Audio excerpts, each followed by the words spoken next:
Welcome to 720X Mods and Performance. In this video, we're going to be showing you how to gain access by removing the front trunk liner on a McLaren 720S. Primarily in this scenario, we're trying to gain access to replace the cabin air filter, which is behind this area. However, once we get that liner moved out, you'll have full access to the battery. If you need to do any maintenance or replacement of the battery, we'll show you exactly where that's at.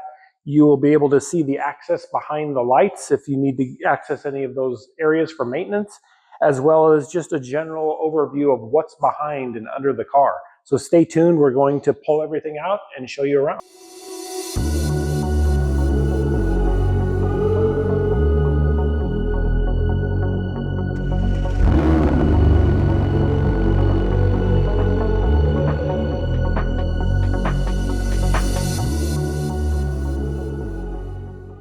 Cabin filter is actually located behind this piece here, which will require us to remove the liner for the front trunk area. So there's a number of bolts. Normally there may be caps, plastic caps that just pop off on these bolts here. Pop those off, and you will also have to pull up on the rubber weather stripping so that the liner can pull straight out of there. These should come out pretty easily, just literally pulling them straight off and up.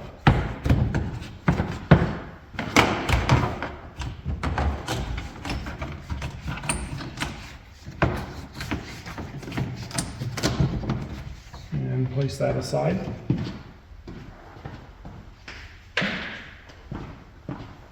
Go ahead and pull the bottom mat out. You'll find some additional screws down below. So these are Torx screw. This is a T30. I'm going to take the two top ones off.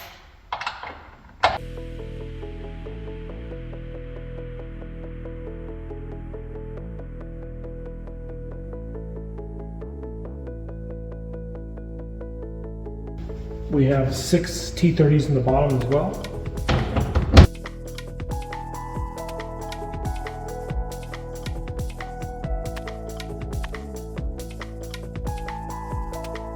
So 6 more T30s. These don't have any washers.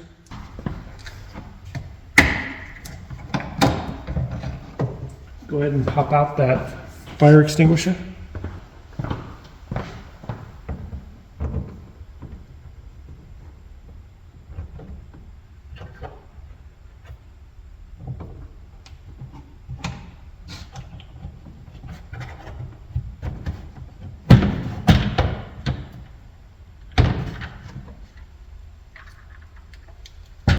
So those are 2 plastic screws, just turn them a half a turn.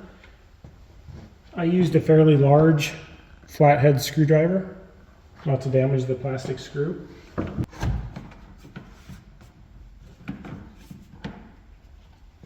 ahead and take these covers off. You don't really need to, but just get them out of the way.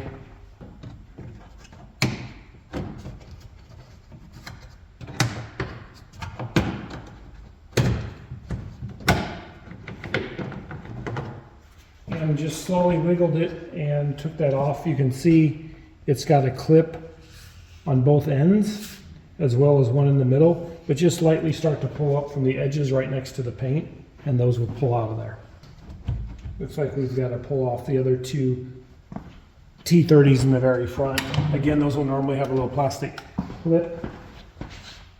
Clips were falling off, so they've just been removed.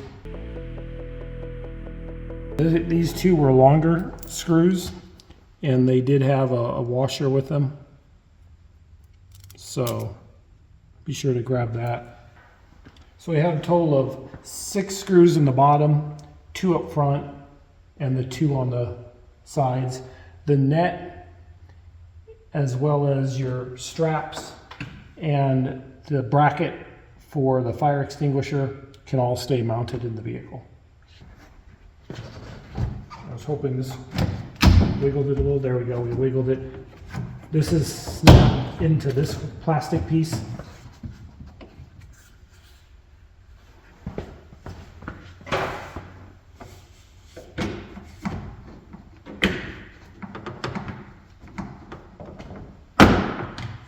and it's this middle clip goes into the shroud right next to your fill hole. So again, those pop out pretty easily.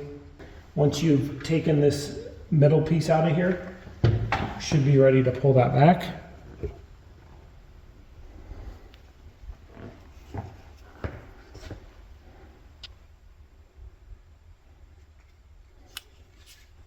So you can see it's all open around those edges.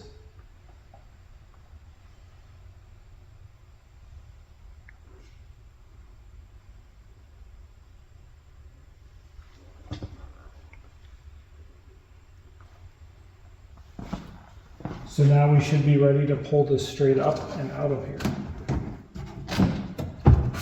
As you pull it up, you'll just feed that other panel. Unless you want to unplug all these, there's not really a need for that. You can pretty much just feed it through that hole as you pull it up.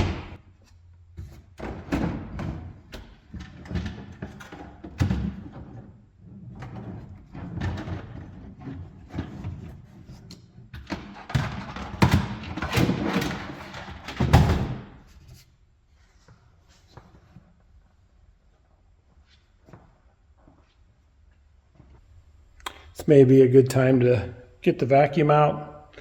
There's a lot of debris in here. I've had the car about a year. I don't know when the filter was changed last, but you can see there's quite a bit of Florida grime in here. So we'll get all that cleaned up. But what we were trying to get to was the cabin air filter here. It's a mesh piece.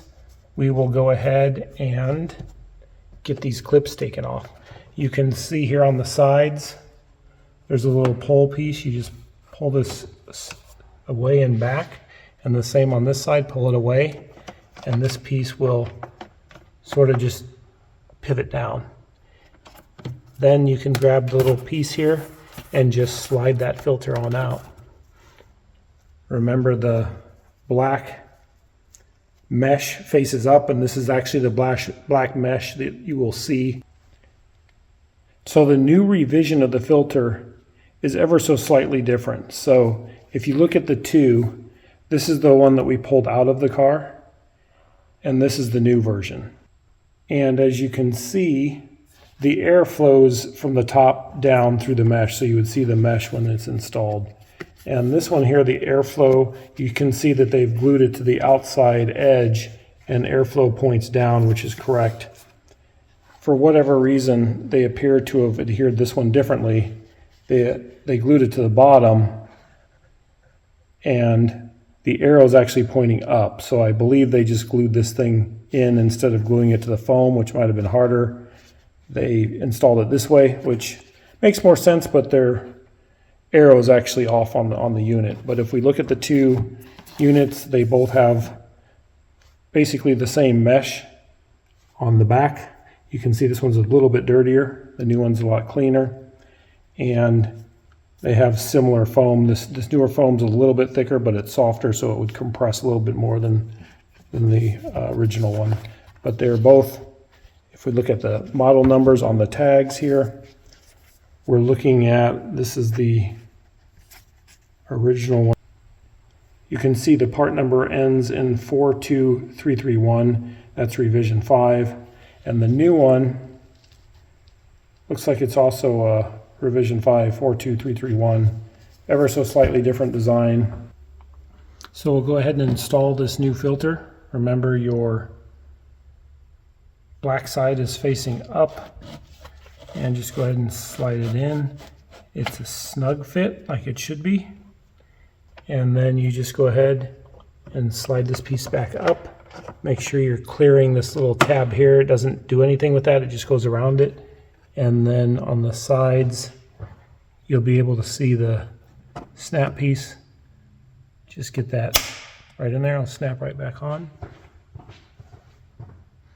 And the same on this side.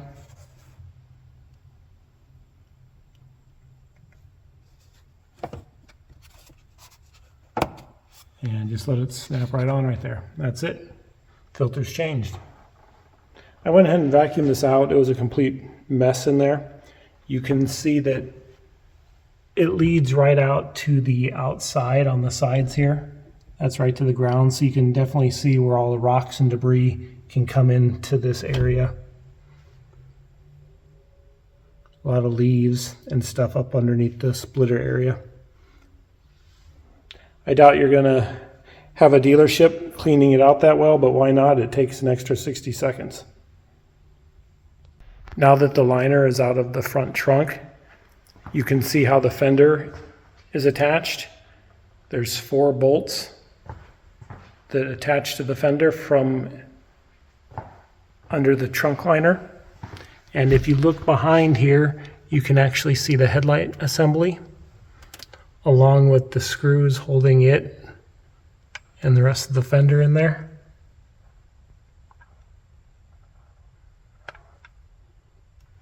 So that's how you get to a lot of that stuff up in there. Crumple zones on the frame. We'll put it back together just the same way.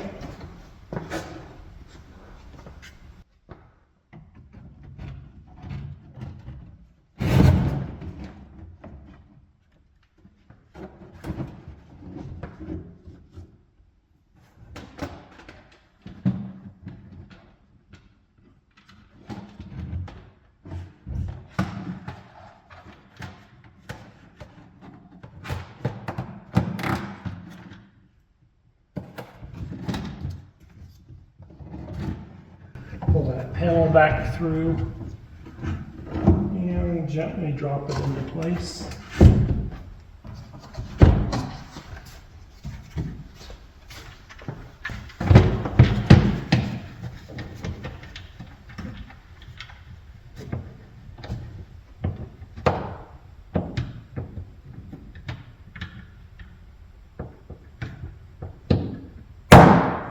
Just get your tabs all lined up before you pop that in.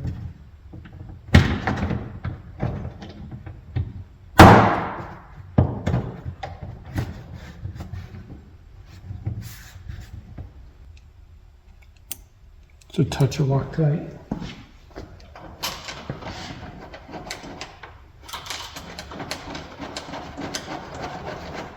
And I'm going to start all of these first. Remember, the top ones had the collars on them. At least my collars came out.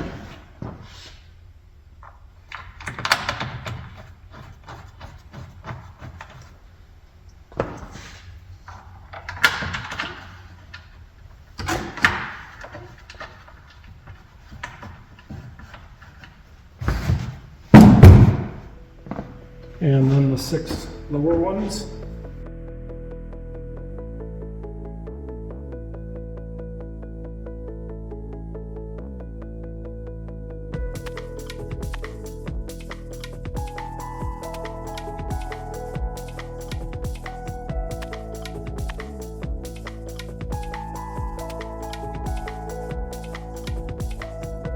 And remember, we've got 3 tabs here, 1, 2, and 3. And this side has some grooves that also sort of slide into the corresponding slot over here. So just line that up first.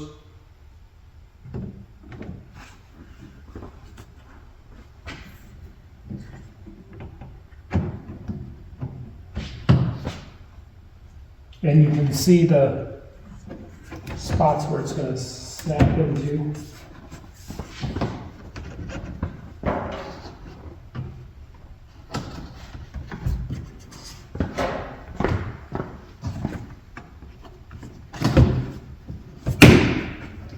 Snapped in. Might want to pull this weather strip back just a touch as you snap it in.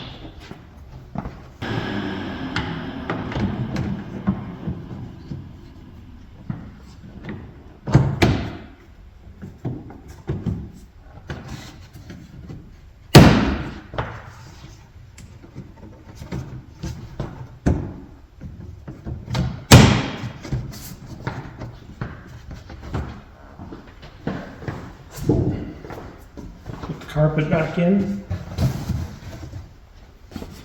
Don't forget your fire extinguisher. Make sure it's in the green. It's charged up.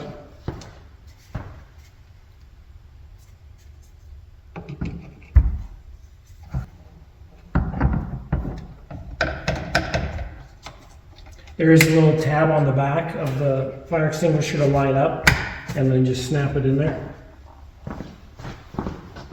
If you had those plastic tabs over your 4 top screw holes, you could put those back in. They just look something like this, but they're kind of loose, unnecessary weight. And the last thing is to put the weather strip back in.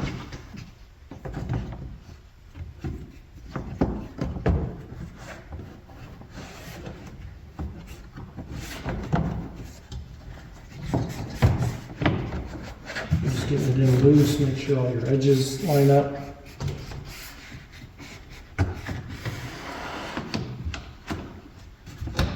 Stretch it over this way.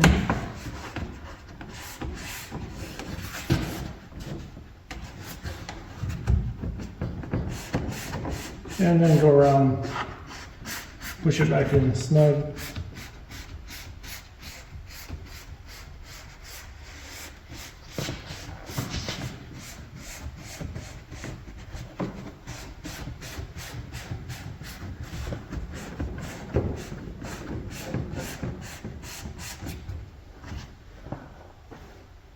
Make sure your key's not in the car. And that should be it.